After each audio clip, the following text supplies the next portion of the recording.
Hello guys, my name is James and this is Chef Mo, our head chef here at Tap and Barrel, and today we're gonna interview him. We're gonna ask him like a few questions.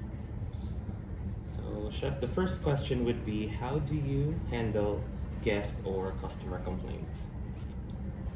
Well, you got to, for myself, you have to kind of see what the guest is kind of portraying. So, for example, if they're angry or if they're more disappointed, that's how it's going to influence the way I talk to the guests. So, for example, if someone is just disappointed in their food, there's a chance to, or even if they're mad, there's always a chance to redo the dish or to redo their experience, right? So you can either do that halfway through the experience, or you can ask them to come back and have either a drink or a meal on us. There's many, you just have to go based on the way that person is.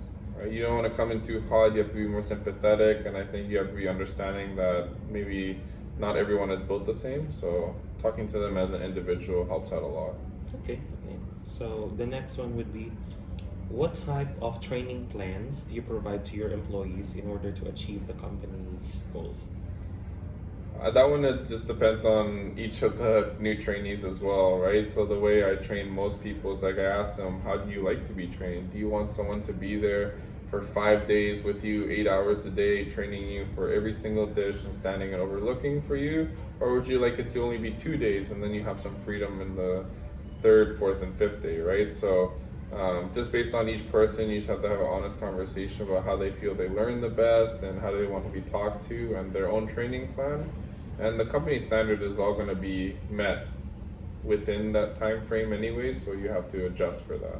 Okay, thank you. And the third one would be how do you prefer to communicate updates or concerns about work? Always in person. Oh, If it's a big announcement, obviously through WhatsApp or any other platform which all your employees are going to be in, but mouth to mouth would be, word of mouth would be the best. okay, thank you. Fourth one would be what is your preferred method for providing feedback on your employees' performance? I prefer to talk in person too. I like to have something written before our conversation based off of the past few weeks or the past experiences with them, so I have something concrete that I can kind of build off of. Okay. Next one would be how do you motivate and inspire your team members to achieve their best performance? Setting an example. I think I can't really expect every one of my employees to work hard if I'm not the hardest working there. So I'm motivated by being able to do everything and be able to teach everything, right? So if you have a bad chef, like it's hard to work for a chef that doesn't hold his own skills and values as high as you. Okay. Thank you. The next one is how do you foster a positive and inclusive work culture within your team?